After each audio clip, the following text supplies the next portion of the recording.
Olá pessoal, mais uma parte da nossa aula de transtornos de personalidade e agora eu trago o transtorno de personalidade paranoide. O que é isso, né? Então, o transtorno de personalidade paranoide se caracteriza por falta de confiança em outras pessoas ou uma suspeita constante e injustificada de que as outras pessoas têm motivos sinistros. Então, ele sempre acha que o outro está arquitetando para fazer mal para ele. Então, os portadores depositam uma confiança excessiva em seu próprio conhecimento e capacidade. Eles buscam significados ocultos e interpretações hostis em tudo o que os outros dizem ou fazem. Então, a pessoa que tem um transtorno de personalidade paranoide, ele sempre está na defensiva. Então, uma pessoa dá um presente e ele sempre diz, mas o que ela quer em troca? Então, ela nunca confia, tá?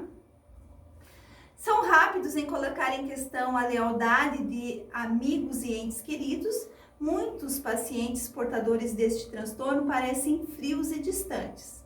Eles atribuem a culpa às outras pessoas e têm poucos amigos, o que reforça suas suspeitas de conspiração contra eles. Eles não têm amigos porque não confiam em ninguém. Então, não consegue se abrir, não consegue desenvolver um relacionamento interpessoal. Tá? É sempre a culpa de todas as coisas que acontecem na vida, a culpa é do outro, nunca é dela, e ela nunca consegue assumir a responsabilidade das coisas que aconteceram de errado. Tá? Agora, sinais e sintomas. Então, as características básicas do transtorno de personalidade paranoide são a desconfiança e suspeitas em relação aos motivos de outras pessoas. Sempre vai ser essa a base. Então, a gente vai colocar aqui como jargão da personalidade paranoide o desconfiado, tá? Então, recusa-se em confiar em outras pessoas, incapacidade de colaborar com outras pessoas, hipersensibilidade, incapacidade de relaxar, então uma hipervigilância. Então sempre acha que os outros estão fazendo alguma coisa para prejudicar, para sacanear, sempre vai estar com isso, tá? Necessidade de estar em controle da situação, sempre vai ter que estar controlando tudo, porque senão acha que vai dar errado. Autoprobidade, distanciamento e isolamento social, autoimagem deficiente, então não acredita em si, sempre se olha e diz, nossa, como eu sou feia, como eu tô gorda, como isso, aquilo. Tá? Falta de senso de humor, então você conversa, mas ela não é suave na sua conversa, sempre vai estar muito alerta, tá? Raiva, ciúme e inveja. Então, sempre vai estar com muita raiva, porque o outro conseguiu e ela não conseguiu, tá? Sempre muita inveja, porque ele conseguiu um casamento maravilhoso e eu não consigo. Por que só para ele que dá certo e para mim não? Mau gênio, hiperatividade e irritabilidade. Então, esse mau gênio, ele vem de, como está com muita raiva, muita inveja, eu vou fazer alguma sacanagemzinha para que o outro se prejudique. Tá? Hiperatividade, então como está sempre muito em alerta, sempre vai estar achando que vão fazer alguma coisa de errado, então eu não relaxo. Tá? A irritabilidade é porque não confia em nada, não vê a vida, né, com um brilho. Tá? A ausência de sistemas de apoio, como ela não confia em ninguém, a vida vai seguindo e ela vai começando a ficar isolada e quando precisa não tem sistemas de apoio. Tá? Então, o mau humor, a hostilidade, a frieza e o distanciamento. Então, todos esses são sinais e sintomas de um comportamento de uma pessoa com transtorno de personalidade paranoide. Tá? Poucos pacientes portadores de transtorno de personalidade paranoide procuram um tratamento por conta própria.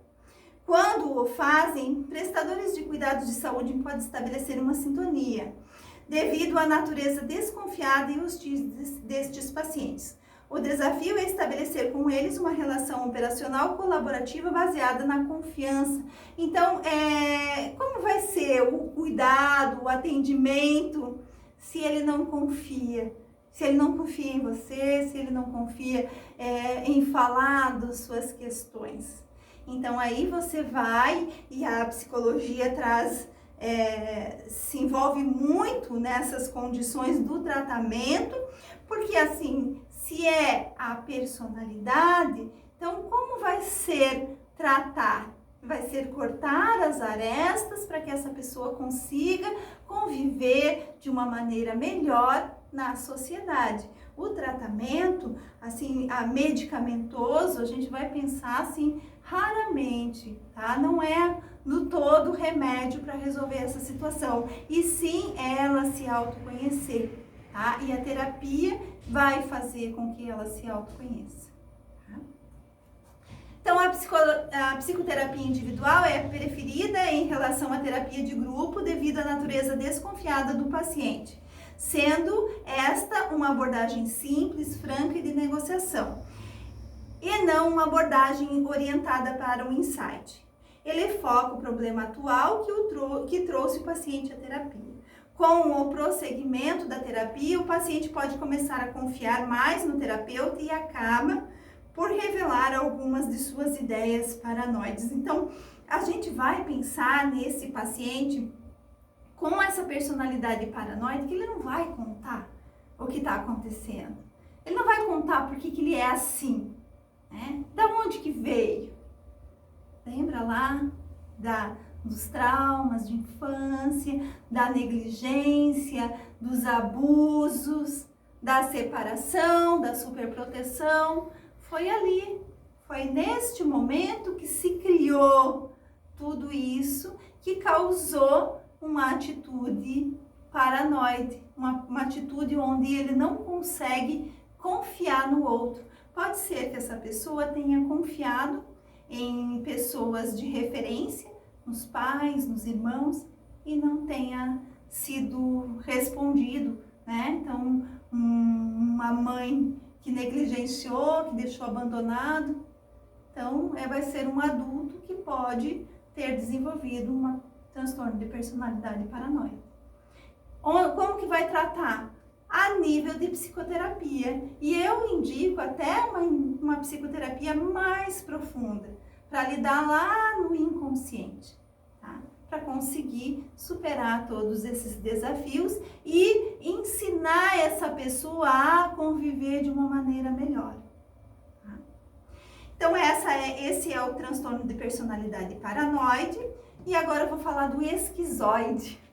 E esse esquizoide é parecido, lembra que essas três personalidades do grupo A, eles vão ser estranhos, tá? Então o esquizoide, ele é muito estranho, tá? Então as características típicas deste transtorno são o distanciamento, o retraimento social, indiferença para com os sentimentos de outras pessoas e uma gama emocional limitada nos contextos interpessoais.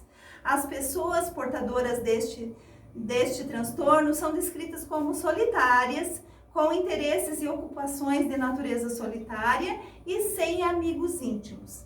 Tipicamente, elas mantêm uma distância social até mesmo de membros da família e parecem não se preocupar com elogios ou críticas de outras pessoas. O esquizoide, a gente vai pensar nesse solitário, tem poucos amigos, mas isso não faz mal. No paranoide, ele tem poucos amigos, mas ele se frustra com isso. O esquizoide não se preocupa, porque ele aprendeu a ser sozinho. Ele provavelmente foi muito negligenciado na sua infância, na sua primeira infância. E ele aprendeu a se virar por ele mesmo. As causas. Ocorre como ocorre com outros transtornos de personalidade, não se conhece a causa exata dos transtornos de personalidade esquizoide. Alguns pesquisadores acham que ele pode ser transmitido hereditariamente e outras causas possíveis podem incluir uma história prolongada de isolamento no período neonatal e infância, Cuidados paternos frios ou claramente deficientes.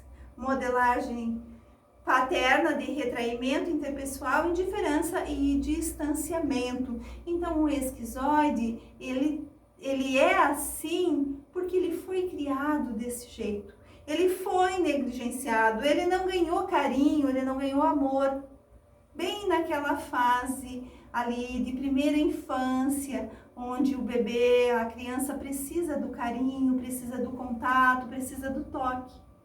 É muito comum esquizoides terem sido criados em orfanato. Tá?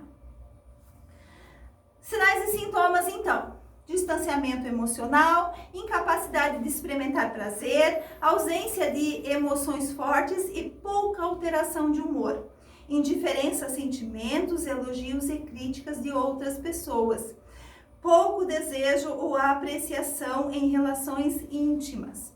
Nenhum desejo de fazer parte de uma família.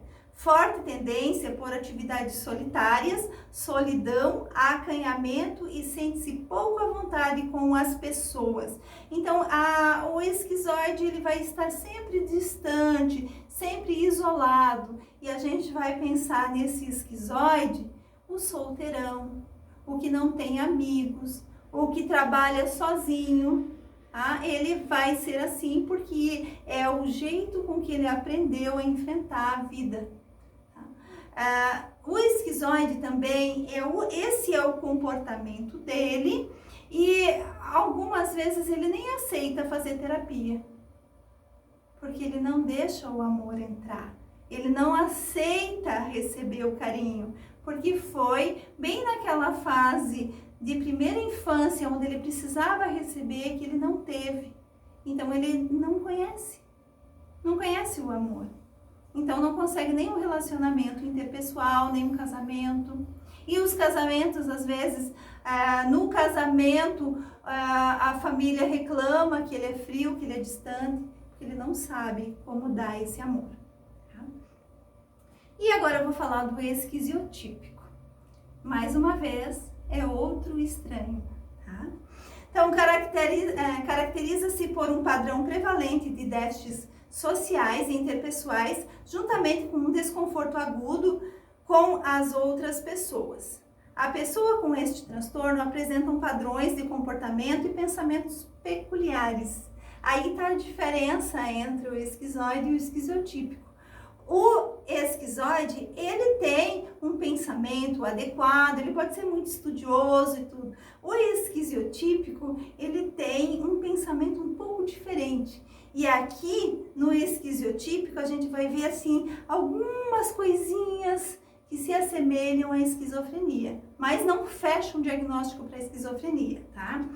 Então, em ocasiões de estresse extremo, alguns pacientes manifestam igualmente distúrbios cognitivos e perceptivos. Então, o pensamento fica diferente, né? Um pensamento mágico e aperceptivo a partir, né, das alucinações. Pode ter uma alucinação breve, pode ter um pensamento mágico, tá? Mas isso sempre vai ser curto espaço de tempo e conforme o estresse provocado, tá?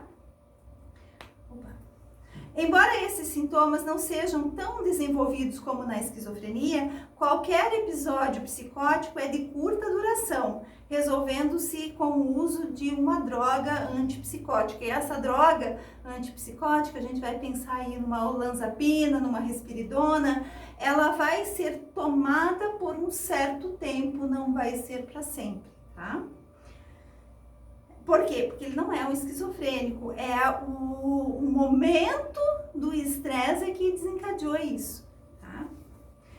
O paciente apresenta comumente um comportamento excêntrico e tem dificuldade em se concentrar por um período longo. Seus manerismos e seu vestuário podem ser peculiares e sua fala pode ser fora do comum, excessivamente elaborada, vaga, metafórica e de difícil acompanhar. Então, a gente vai pensar num esquizotípico, aqueles hippies, aquelas pessoas que se vestem de uma maneira diferente e que têm aquele discurso todo elaborado, falando do ET. Ele sabe que o ET, né, não é perceptível, não é real, mas ele tem esse discurso e ele vive aquilo, e no momento de grande estresse, ele até fala que falou com o ET. Tá? Então, o esquizotípico vai ser mais ou menos assim. Ele não vai se adaptar muito bem na sociedade. Às vezes, os esquizotípicos, eles montam as suas comunidades para viver de uma maneira diferente. Tá?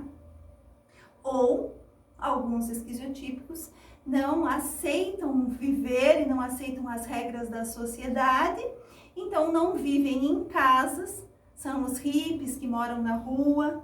Por quê? Porque eles são estranhos, eles vivem de uma forma estranha. Tá? Então a prevalência, né, é de 3% da população geral, é um pouco mais comum em homens do que em mulheres e tem evolução crônica e ocasionalmente pode evoluir para a esquizofrenia. Então é aquela coisa, pode, tá? Pode, e daí tá ali uma linha muito tênue entre se é esquizofrenia ou se é um transtorno de personalidade esquizotípico. As causas, então a base genética, né, que a gente sempre vai falar disso, né? Estudos de famílias de gêmeos e de adoção mostram um risco aumentado para a condição em pessoas com história familiar de esquizofrenia. Fatores ambientais e estresse grave podem determinar se vem a manifestar-se um transtorno esquizotípico de personalidade ou uma esquizofrenia. Então, conforme a situação, conforme o que essa pessoa vai vivenciar, tá? Sinais e sintomas. Comportamento ou aparência estranho ou excêntrico, crenças errôneas de que o comportamento de outras pessoas ou fenômenos ambientais visam ter um efeito sobre a pessoa, e aí eu trago, né, as pessoas que acreditam em ETs, as pessoas, os lunáticos, tá? As pessoas que acreditam, né, em algumas situações e vivenciam tudo aquilo. Crenças e pensamentos mágicos, experiências perceptivas fora do comum, incluindo ilusões corporais. Então aí eles já se juntam em seitas onde tenham essas ilusões corporais. E um discurso e pensamento vago, circunstancial, metafórico, excessivamente elaborado e estereotipado. Então, esses são comportamentos de uma pessoa com uma personalidade esquizotípica. Tá? Agora eu vou tratar aqui, vou trazer o tratamento desse grupo A. Então, o tratamento do grupo A vai ser o tratamento para personalidade paranoide, a esquizoide e a esquizotípica. Então, na psicoterapia, como vai ser? Né? A psicoterapia individual, a de família e a cognitivo-comportamental. O que eu penso e como eu me comporto. O medicamentoso, né? Claro, não é a primeira linha, o tratamento medicamentoso vai ser só no momento da crise. Então, a droga antipsicótica para tratar uma grave agitação e ideação delirante. E os inibidores seletivos da recaptação de serotonina, que é a fluoxetina, para tratar a irritabilidade e a raiva. E as drogas ansiolíticas, a gente fala que utiliza droga ansiolítica só no momento da crise, por pouco tempo, tá? Por quê? Porque ansiolítico em longo tempo causa vício, causa dependência e causa lesão neurológica. E o cuidado de enfermagem, como eu cuido deste paciente, né? Desta pessoa? Tá? Porque às vezes essa pessoa, se tem uma personalidade do tipo leve ou moderada, você não vai atender ela num hospital. Você vai atender ela na saúde da família ou em algum outro dispositivo da rede, né? Do nosso atendimento. Né?